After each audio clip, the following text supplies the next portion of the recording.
우리는 이겼습니다. 우리는 이겼습니다. 이렇게 인사할 때는 힘차게 하는 게 좋습니다. 다시 한번 해보겠습니다. 우리는 이겼습니다. 우리는 이겼습니다. 우리가 신앙생활을 하는데 이 참 지켜야 할 것이 너무 많아요. 하나님께서는 이 성경을 다 외우라고 우리에게 말씀하시지 않습니다. 요한복음 5장 39절의 말씀에 보면 성경이 내게 대하여 증언하는 것이라 이렇게 나와 있어요. 그러면 성경은 누구의 이야기입니까?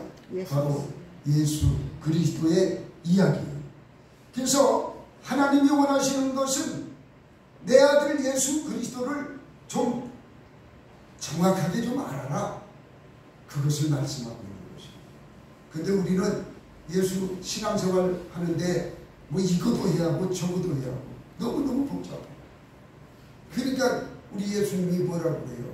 음식을 하려면 한 가지만 하고 마리아처럼 말씀 듣는 것 이게 중하다고 이야기하시지 않습니까? 그렇다면 오늘 이렇게 주님께서 이렇게 우리에게 말씀해 주셨으므로 우리가 이 그리스도를 구약에서는 어떻게 나타나고 있는가에 대해서 또 이 맥추절, 77절, 오순절이라고 하는 이 절기 속에서 예수 그리스도를 발견하는 귀한 시간 갖도록 하겠습니다. 우리가 예수 그리스도를 믿으면 구원을 얻습니다. 믿고 시인하는 자는 다 구원받는다고 말씀하고 있습니다. 뿐만 아니라 구원만 받는 게 아니에요. 우리는 하나님의 지혜가 우리에게 임함으로 새 창조에 들어갑니다. 나는 아무것도 배운 것도 없고 정말 지식도 부족하지만 하나님이 우리에게 지혜를 주시고 새로운 창조의 역사가 일어나고 영생하는 역사가 일어남을 믿으시기 바랍니다. 구약에서는 7절기를 지키라고 했어요. 하나님께서 모세를 통해서 너희들은 언제든지 이 7대 절기를 지켜라. 그러면 이 7대 절기가 무언가에 대해서 우리가 아셔야 해요. 이 7대 절기는 세 가지 절기는 구원에 대해서 이야기하는 것이고 또 한 가지 절기는 바로 이 성령의 나타남에 대해서 오순절 성령이 임하는 것에 대해서 말씀하시고 나머지 세 절기 나팔절서부터 수장절까지는 바로 완성되어지는 이 천년왕국 우리가 완성되어지는 절기로 이루어졌어요. 그래서 처음 세 절기는 구원의 절기예요. 구원의 절기.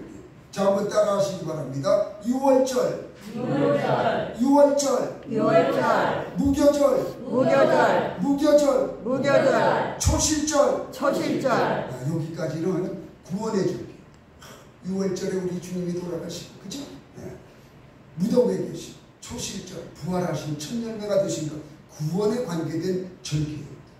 이 절기를 구약적으로 뭐 염소 잡는 거, 양 잡는 거, 소 잡는 것만 이야기하면 안 돼요. 뭐 떡을 갖다 드려라, 뭐 이런 것만 이야기하면 안 돼요.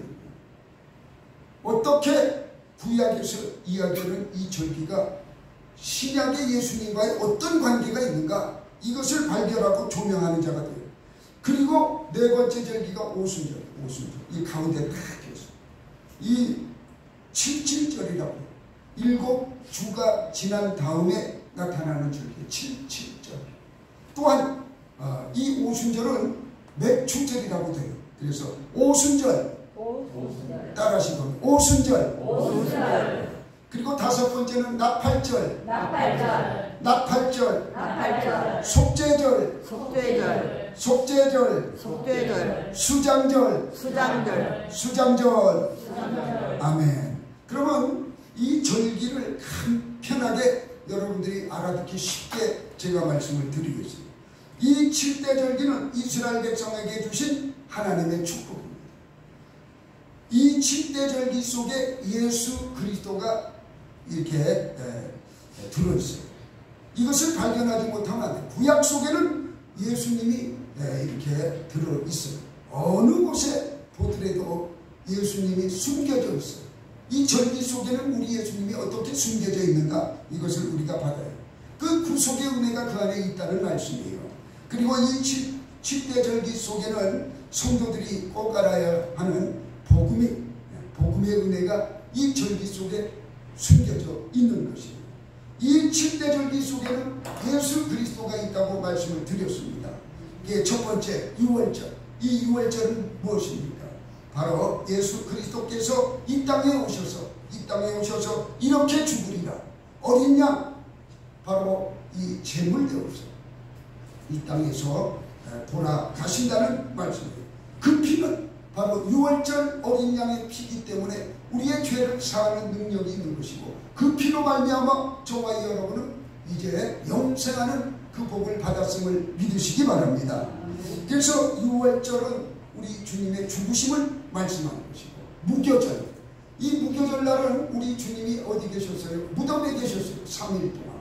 요나의 그 뱃속에 있었던 것처럼 우리 주님도 3일 동안 이 무덤에 계셨던 것이에요. 이 무덤에 계신 것은, 이 무교절은 내가 무덤에 있으리라. 왜 무덤에 들어가야 합니까? 우리 인간들은 이 겉사람을 해결해요. 다시 말해서 아담의 선악과를 우리가 토해내요. 아담의 선악과는 뭐냐? 이 과일이 아니에요. 나무의 과일이 아니라 내 뜻, 내 의지, 내 견해, 그러니까 내 자아를 깨뜨려요. 내 자아가 깨어지고 내 자아가 썩어져 없어져야만 이 무교절의 은혜가 오는 것입니다. 이것을 가지고 신앙생활 백날해봐야 소용없어요. 욕심만 차리고 이것 주세요 저것 주세요 욕심만 부리는 것이에요. 세상 것만 따라가는 것이에요. 하나님은 이 세상 것을 물론 해결해 주시기 위해서 오셨지만은 여러분의 욕심을 채워주기 위해서 하시는 것은 아니에요. 절대로 오해하시면 안 되는 것입니다. 그래서 이 무덤 속에 예수를 믿어도 우리는 무덤 속에 들어가는 것이에요. 이 무덤 속에서 우리가 해결해야 할 분야가 있는데, 그것이 자아의 파쇄. 반석같이 아주 견고한 나의 자아가 파쇄될 때에 성령의 생수가 강같이 흐르는 줄 믿으시기 바랍니다. 그래서 선악과를 토해내요. 그리고 세 번째 초실절. 이 초실절은 우리 주님이 무덤 속에 들어가셨다가 부활의 첫 열매가 되셨어요. 초실절, 첫 열매를 드리는 절기예요.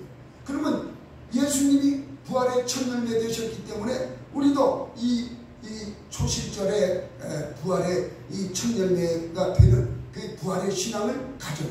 부활의 신앙을 가진 자는 이제 세상에 대하여 견고한 믿음을 가질 수가 있어요. 이전에는 잘 안 돼. 뭔가 되려고 하면 조금 무너지고 이렇게 되는데, 이 절기 속에 이 부활하시는 주님의 그 은혜를 우리가 갖고 신앙생활을 한다면 이때부터는 뭔가 좀 달라지기 시작해요. 발목신앙일 때 철렁거리면서 이렇게 신앙생활하는 것이 아니라 정말 주님의 은혜를 기억하면서 우리가 신앙생활을 하게 되죠. 여기까지가 구원에 관한 절기예요. 구원에 관한 절기. 그리고 네 번째 절기가 오순절. 이 오순절은 초실절이 지나고 50일째에 나타나는 절기예요. 며칠이 지난 다음에?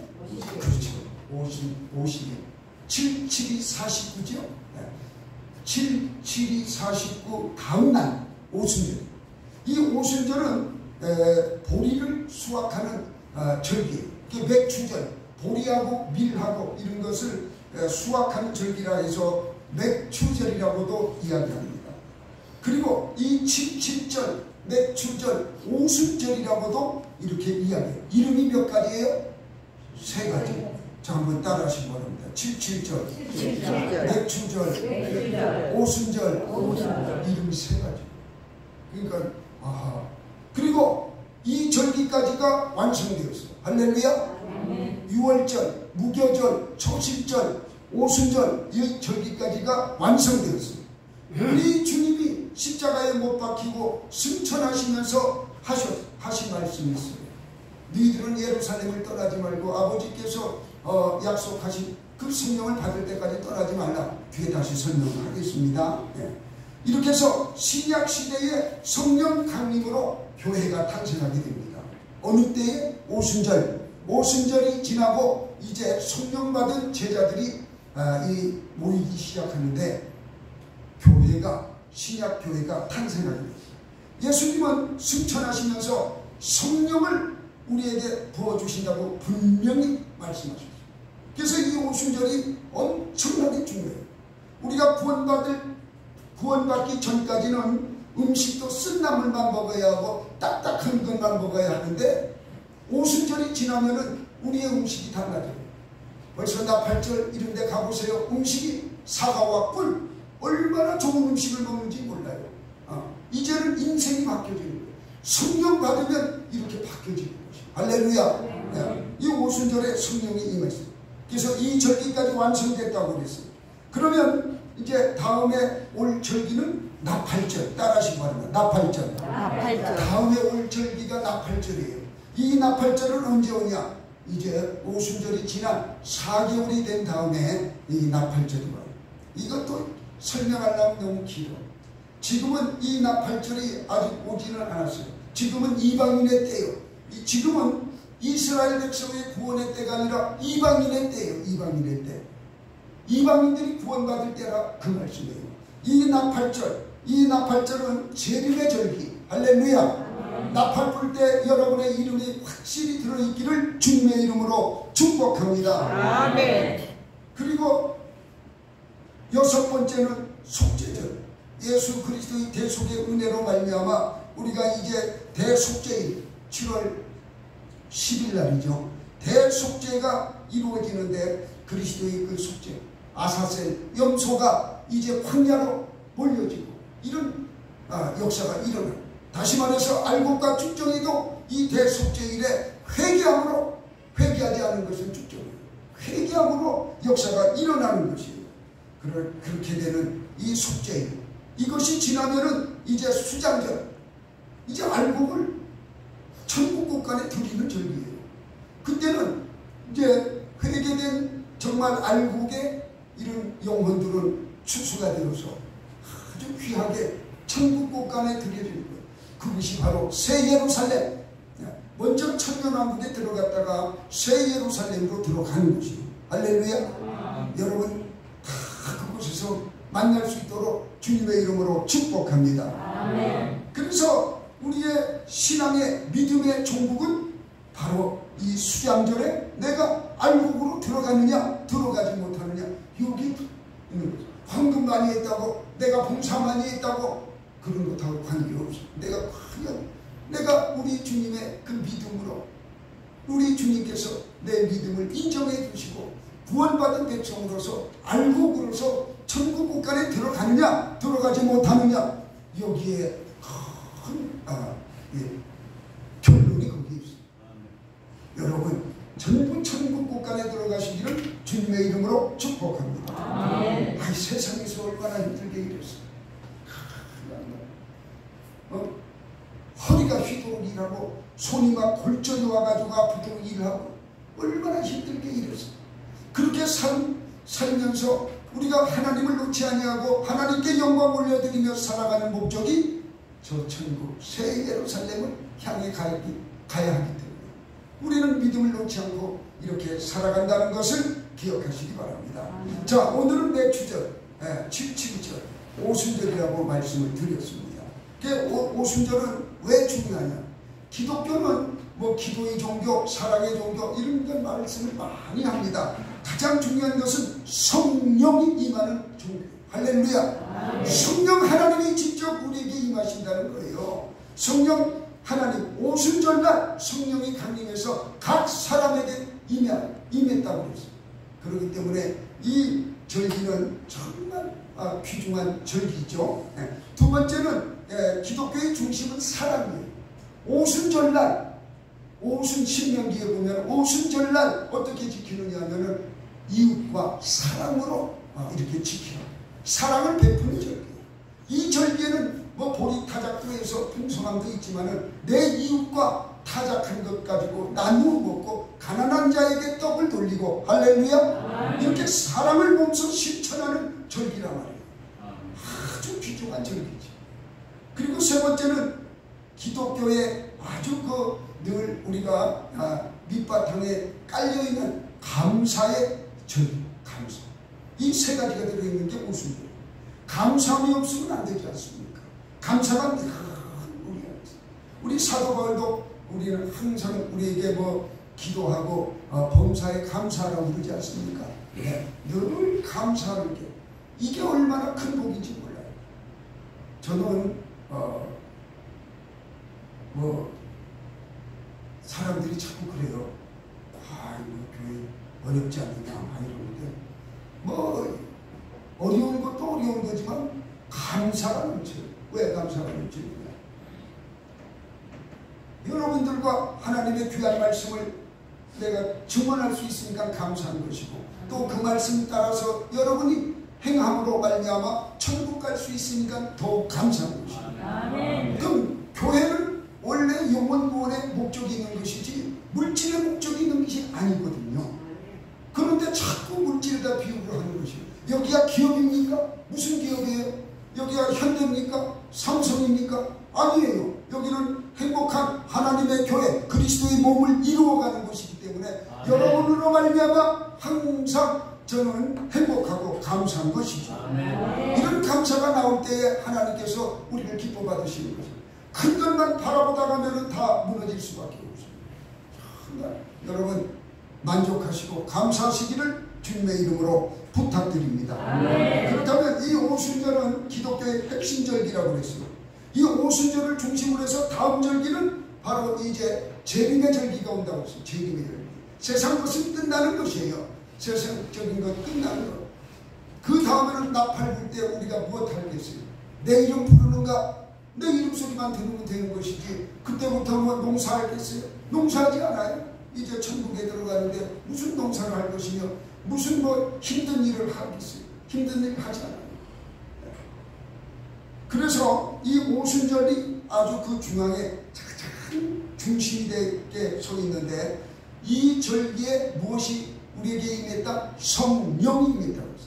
우리 예수님께서 이제 십자가를 지시고 부활하셨어요. 부활하시고 제자들과 40일 동안 함께 있으면서 이 부활하시면서 제자들에게 하신 말씀이 숨을 내쉬며 가로사대 성령을 받아라. 요한복음 20장 22절인가요? 예. 숨을 내쉬며 가로사대 성령을 받으라고 했어요. 그러니까 성령을 받지 아니하고는 우리가 주님을 증거할 수도 없고 주님 그리스도인으로 아주 살아가기가 힘들어요. 왜? 성령이 도와주지 않으니까 나약해질 수밖에 없어요. 성령 세례와 성령 받으면 달라요. 우리가 예수를 믿으면 성령은 다 임하는 거예요. 할렐루야. 다 임한다고. 그러나 성령 세례는 누구에게 임하느냐? 바로 이 간절히 성령을 원하는 자, 힘써 기도하는 자에게 성령이 임한다고 했어요. 그것이 바로 예수님께서 하신 말씀인데 이제 승천하실 때에 사도행전 1장 4절 5절의 말씀에 보면 이렇게 나와요. 사도와 같이 모이사 저희에게 분부하여 가로사대 예루살렘을 떠나지 말고 내게서 들은 바 아버지의 약속하신 것을 기다리라. 요한은 물로 세례를 베풀었거니와 너희는 몇 날이 못되어 성령으로 세례를 받으리라 하셨느니라. 몇 날이 못되어 성령으로 세례를 받으리라. 할렐루야. 분명히 이런 약속을 우리 주님께서 해주셨습니다. 그리고 승천하시면서 너희들은 예루살렘을 떠나지 말라고 했을 때 500명이 들었어요. 그런데 120명만 마가의 다락방에 들어가서 힘써 기도했어요. 다 몇 명이 들었다고요? 500문도가 들었는데 그것을 지켜 행한 사람은 120문도가 지켜 행했습니다. 이렇게 이 77절, 맥추절, 성령 강림절기 이 오순절은 중요한 것이에요. 얼마나 중요합니까? 구원을 완성한 절기는 바로 십자가 순상에서 우리 주님께서 다 이루었다. 우리에게 구원의 은혜를 허락해서 6월절로 우리에게 임했어요. 그러나 구원을 선포하는 이 절기는 시작하는 절기는 오순절. 오순절날 성령을 받고 권능을 받으면 그 사도행전 1장 8절에 말씀.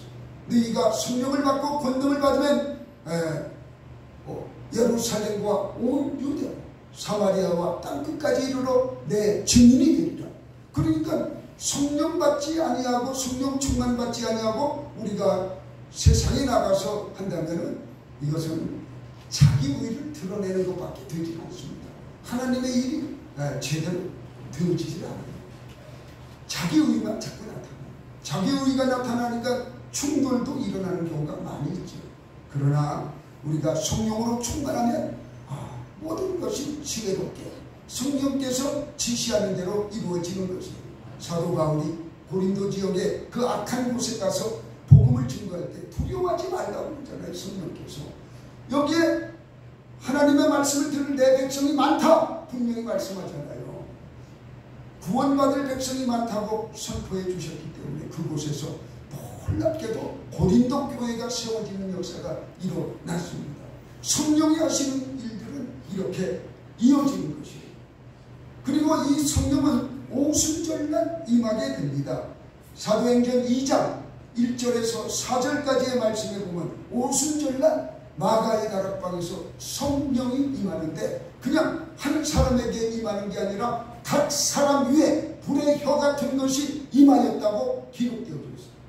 각 사람 위에 임하는 것이 오늘 이 시간 각 사람 위에 성령의 세례가 임하기를 주님의 이름으로 축원합니다. 성령은 우리가 기도받을 때에 성령 세례가 임하고 또한 말씀 들을 때에 성령의 충만함이 임하고 또한 우리가 이 찬양할 때도 임하는 것이에요. 그러니까 안수받을 때 찬양할 때 또한 하나님의 말씀 받을 때 말씀을 들을 때에 성령이 임한다고 분명히 말씀했기 때문에 오늘 이 시간에도 성령께서 여러분에게 임하시는 줄 믿으시기 바랍니다. 그래서 이 오순절 성령 강림 이후의 성도들은 하나님과 이제 성령이 내 안에 계셨다는 것은 우리는 왕같은 제사장이 되었다는 얘기예요. 할렐루야. 이제 제사장. 나는 우리 집의 제사장이에요. 할렐루야. 여러분 다 제사장이 돼요. 남한테 구하는 게 아니에요. 그래서 신부한테 가가지고 내 죄를 사해달라고 고해성사할 필요가 없는 거예요. 내가 직접 아버지 앞에 참회기도 회개기도하면 아버지께서 죄 없다 깨끗하게 용서해 주시는 것입니다. 이렇게 해서 우리가 성령 충만을 성령 세례를 받으면 어떤 역사가 일어나느냐, 바로 하나님과 직접적인 교제를 나누는 자가 되고, 그렇기 때문에 이 교제 속에서 놀라운 은혜가 우리에게 임하는 것입니다. 예수 믿는 자의 능력이 이때에 나타나기 시작합니다. 은사로도 나타나고 뭐 각가지가 나타나죠. 병 고치는 역사도 일어나고 가르치는 역사도 일어나고 또한 여러분 좋아하는 예언의 은사도 임하고 이런 것들이 막 충만하게 나타나요. 얼마나 감사한 일입니까? 능력 있는 삶을 살아가게 되는 것이죠. 그들이 다 성령 충만함을 받고 성령의 말하게 하심을 따라 다른 방언으로 말하기를 시작합니다. 그 증거로 나타난 것이 방언하게 되었어요. 그러니까 우리 장로교는 방언하는 것을 요새는 뭐 그렇게 장려도 안 하면서 또 하지 말라 소리도 안 해요. 그냥 내버려 두는데, 수복음은 방언 못하면 큰일 납니다. 성령 세례 못 받은 거예요. 근데 성령 세례가 꼭 방언으로만 나타나는 건 아니에요. 우리가 말씀으로 나타나는 자가 있고, 인자하게 오묘하게 그냥 얼굴에 막 광채가 나듯이 뭐 이렇게 또 나타나는 분도 있어요. 각자가 다 달라요. 다른데 뭐 방언 못한다고 성령 세례 못 받았다 이렇게 단정적으로 이야기하면 단정적으로. 그러나 할 수만 있다면 사도 바울도 방언기도 하라고, 나도 방언기도 많이 합니다 라고 사도 바울이 말했죠. 그래서 여러분 방언기도 많이 하세요. 여기 교회 나와가지고 아무도 없는데 그냥 묵상기도 하지 말고, 묵상기도는 집에서 해도 돼요. 묵상기도 하지 말고 부르짖어 기도하시기 바랍니다. 그래서 저녁 기도에는 100% 저는 이거 틀어놓고 미가엘 틀어놓고 방언 기도하고 통성기도 하잖아요. 통성기도.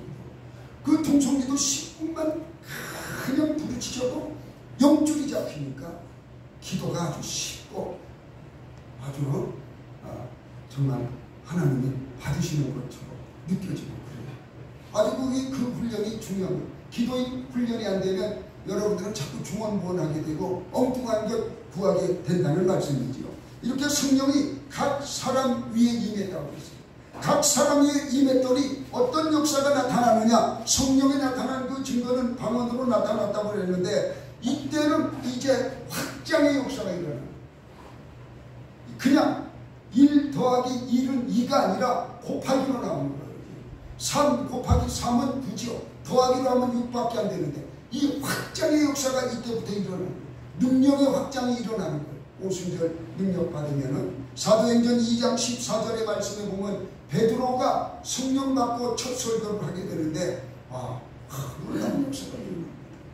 베드로는 어떤 사람입니까? 많이 배웠나요?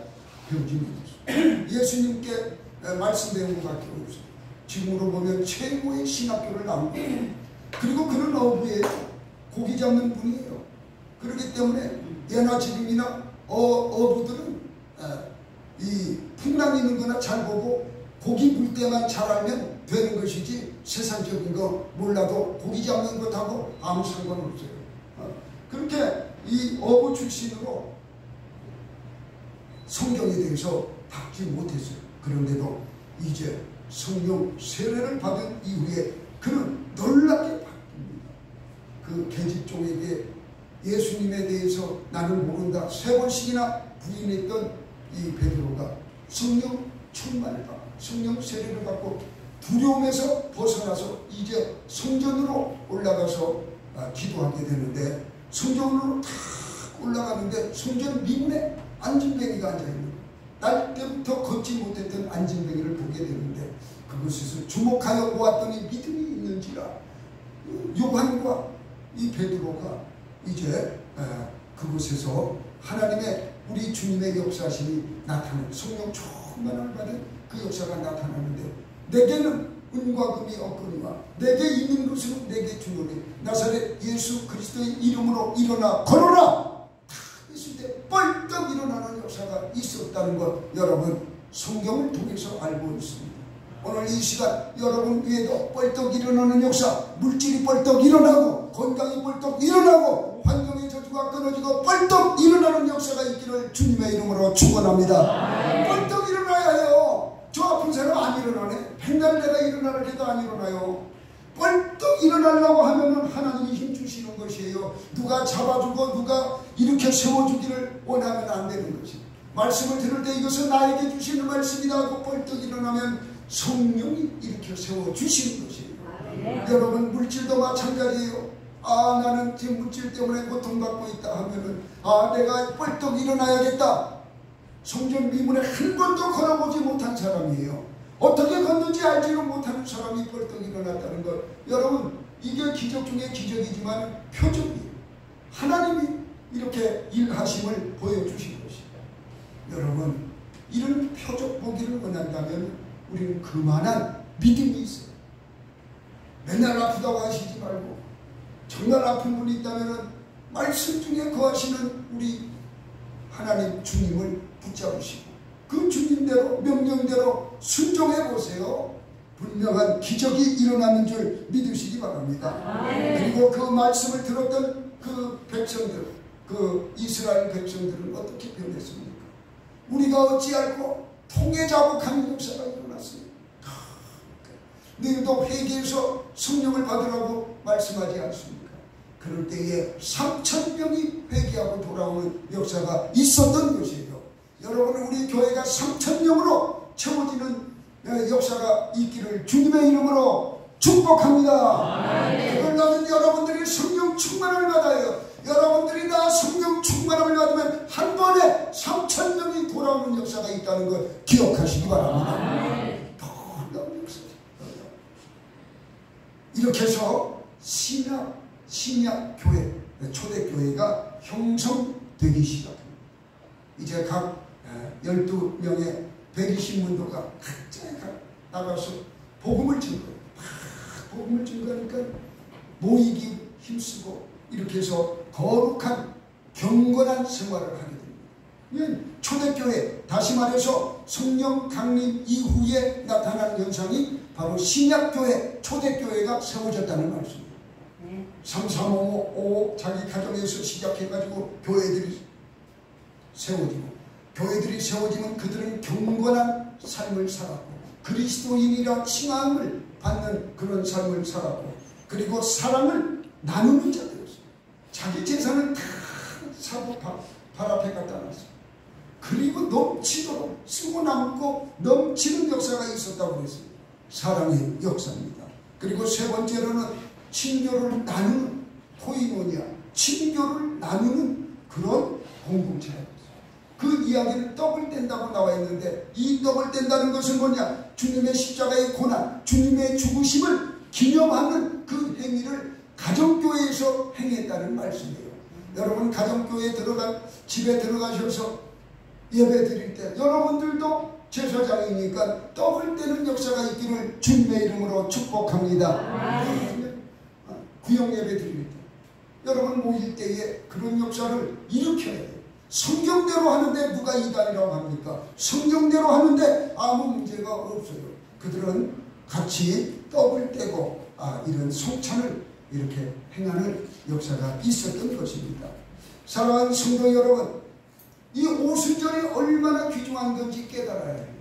우리는 자꾸 맥추절, 칠칠절, 맥추절 해가지고 양 잡고 소 잡고 이 먹는 쪽으로만 생각하고 그러는데, 첫 곡식 바치는 절기 여기에 우리가 구속받지 말고 이것을 뛰어넘어 영적으로 우리 주님께서 이 오순절날 어떻게 역사해 주셨는가, 이 오순절이 귀하다 말씀이지요. 구약에서 오순절은 십계명을 받은 날이에요.